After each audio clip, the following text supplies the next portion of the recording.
Hello everyone, thanks for joining me today at my YouTube channel, Just Auto Care. Today I want to talk about my Shelby GT350 and my buying experience, the car that I compared it to, and why I still love it. So I'm assuming that if you're watching this content, it's either that you're trying to persuade yourself furthermore to get the car, or you're comparing it to other vehicles. And for comparison's sake, I compared this car before buying to a 6th gen Camaro SS1LE, a brand new variant. So I was looking at the 2021 models, and for me, I wanted some car that was just fun. Whenever I drove it, it was aggressive, it was loud, and it created the purpose of a sports car. Because for me, this is a weekend car to drive once in a while, still enjoy, but it wasn't a daily. So the GT350 is, I think, in every car person's, I guess, dream, or they want to own it at some point in their lives, and if they haven't already. And with me, the reason I was looking at the Camaro SS1LE is that it's just amazing track weapon. It's an amazing car to drive around town. It's just aggressive and it's fun.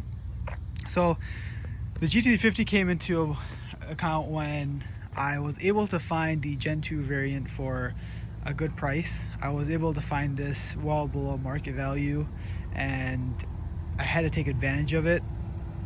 And looking at the market today, I really realized that I made the good decision, because these cars are, they've definitely gone up in value, but I feel like at a certain point they're going to hold. I don't think these cars will ever fall off in value. I think these cars are a pretty safe buy, especially if you buy a clean 1 or 2 owner car that has been well kept.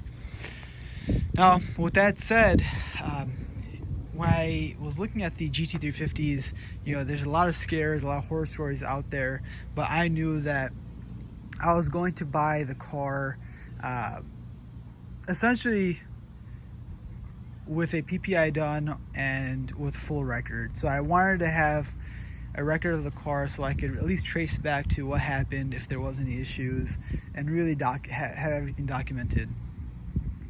And with the Gen 2, the issues happen with any motor.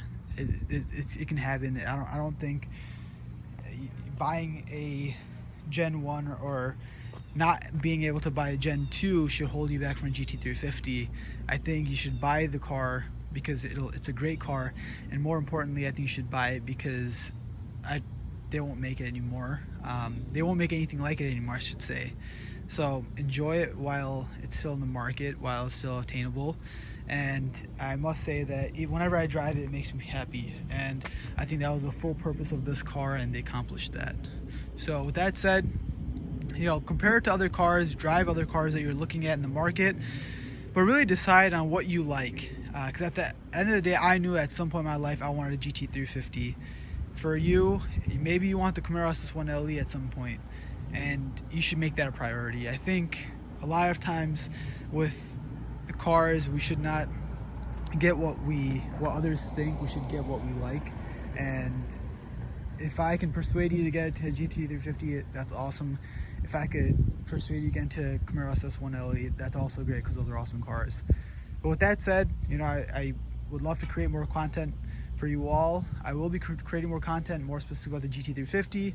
I might be adding more cars to the fleet and talk about them, kind of walk you all through the process of what I'm looking at, and then get your thoughts, right?